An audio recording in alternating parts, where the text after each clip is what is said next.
سوال نمبر 1، قرآن شریف میں کتنی مرتبہ بسم اللہ الرحمن الرحیم آیا ہے؟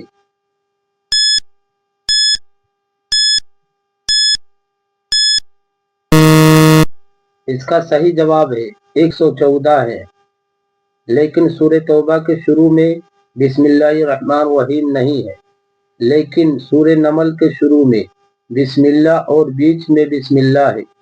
اس لیے اگر بات کی جائے سورہ کے شروع میں آنے والے بسم اللہ کی تو وہ 113، اور اگر بات کی جائے قرآن میں آنے والے ٹوٹل بسم اللہ کی تو وہ 114 ہے۔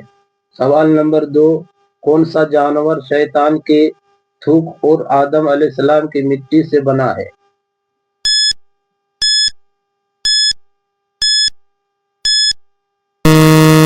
اس کا صحیح جواب ہے کتا۔ جب شیطان جلن اور حسد کی وجہ سے حضرت آدم علیہ السلام کی پتلی مبارک پر تھوک دیا تھا تو اللہ نے حضرت جبرائیل علیہ السلام کو حکم دیا کہ جس جگہ پر شیطان نے تھوکا ہے اس جگہ سے مٹی ہٹا کر کتا بنا دیا جائے۔ کتا وفادار اس لیے ہوتا ہے کیونکہ آدم علیہ السلام کی مٹی سے بنا ہے، اور ناپاک اس لیے ہوتا ہے کیونکہ اس میں شیطان کا تھوک ملا ہوا ہے، اور رات کو اس لیے جاگتا ہے کیونکہ اس کو بنانے کی وجہ سے حضرت جبرائیل علیہ السلام کے ہاتھ اس پر لگے تھے۔ سوال نمبر 3، کون سے سجدے میں اللہ سے دعا مانگتے ہیں؟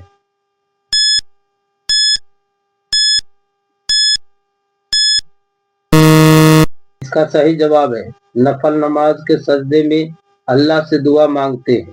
جب آپ نفل نماز پڑھے تو آپ سجدے کی تسبیحات کے بعد اللہ سے دعا کریں، انشاءاللہ آپ کی وہ دعا ضرور قبول ہوگی، کیونکہ بندے سجدے کی حالت میں اللہ کے سب سے زیادہ قریب ہوتے ہیں۔ سوال نمبر 4، میدان حشر میں انسان سے کتنے سوال ہوں گے؟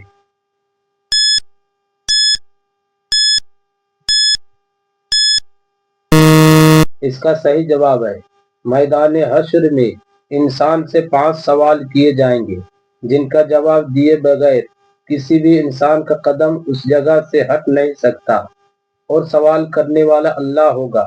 پہلا سوال ہوگا، ہم نے تجھے جو زندگی دی تھی اسے کہاں لگائی؟ دوسرا سوال ہوگا، ہم نے تجھے جو جوانی دی تھی اسے کہاں خرچ کی؟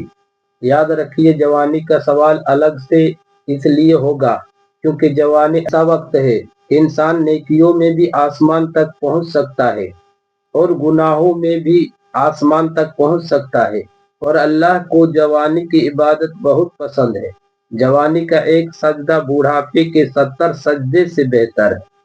تیسرا سوال ہوگا، علم کتنا حاصل کیا اور کتنا عمل کیا؟ مطلب کہ جو باتیں تم جانتے تھے ان پر عمل کیوں نہیں کیا؟